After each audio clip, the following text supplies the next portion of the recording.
Problem number 2. A researcher is interested in determining whether or not review sessions has an effect on the exam performance.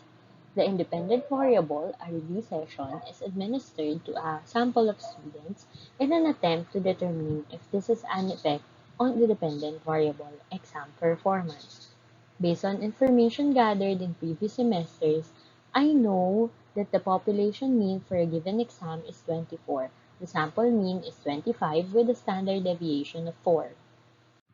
Step 1, we identify the null and alternative hypotheses.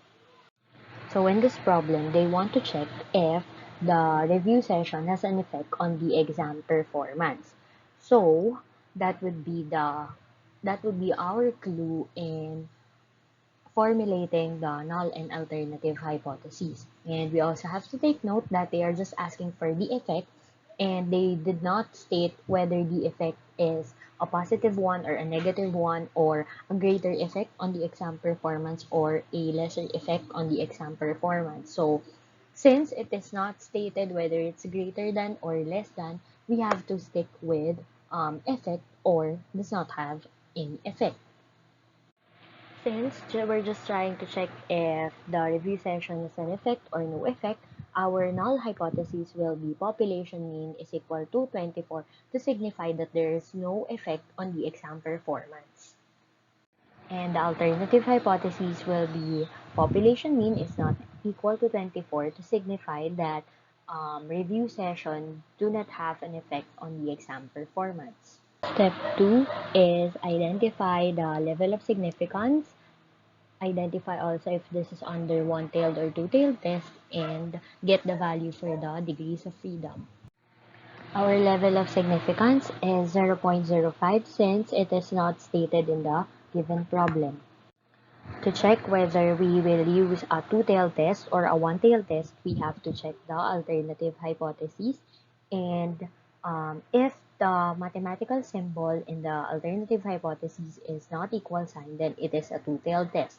If it is an inequality symbol, then it is a one-tailed test. So for this problem, since not equal sign is used in the alternative hypothesis, we have a two-tailed test. Next is the degrees of freedom, and the formula is n minus 1. In our problem, the value of n is 9. If you try to check the value for n is directly stated as 9. So substituting, we will have 9 minus 1, and the degrees of freedom is 8. Step 3 is to identify what statistical test will be used for this given problem. Checking the number of samples in the given problem, we have the number of samples as less than 30. So meaning to say this problem is under one sample t-test. Step 4 is the computation. In this problem, all the numerical values are directly identified, so we will not have any hard time identifying those values. So let's start. First, we have the value of n is equal to 9. Next is the population mean is 24, sample mean is 25, and standard deviation of 4.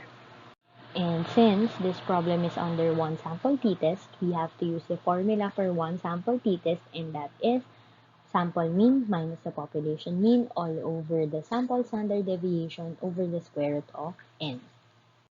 Substituting, we will have 25 minus 24 all over 4 over square root of 9.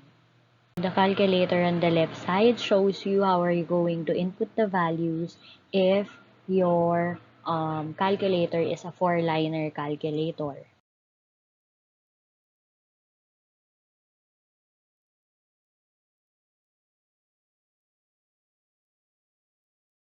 And the calculator on the right side shows you how are you going to input the values if your calculator is a 2-liner calculator.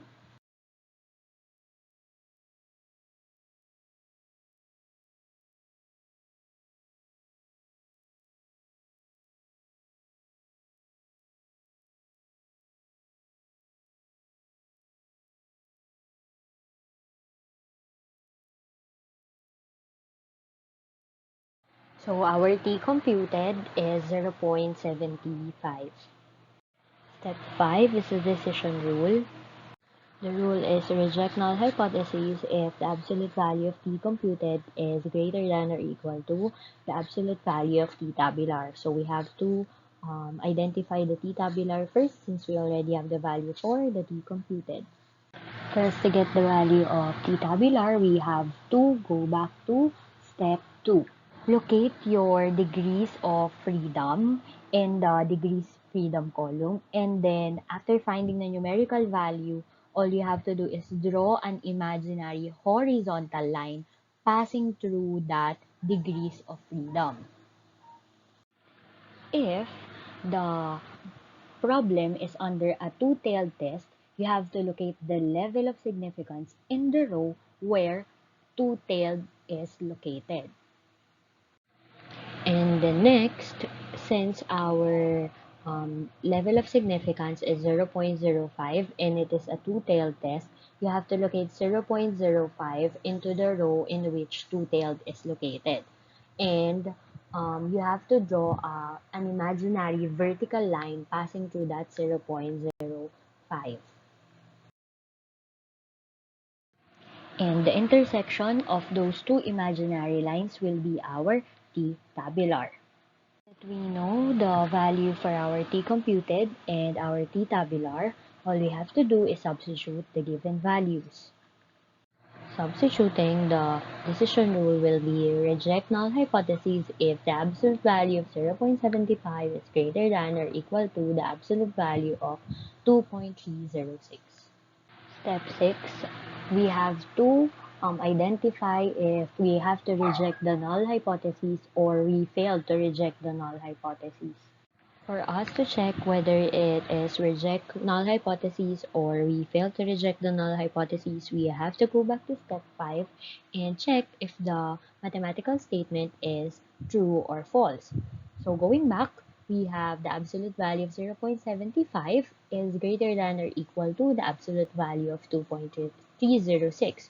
So it is false. Therefore, our answer is we failed to reject the null hypothesis. Finally, last step, step 7, is we have to draw conclusions based on step 6.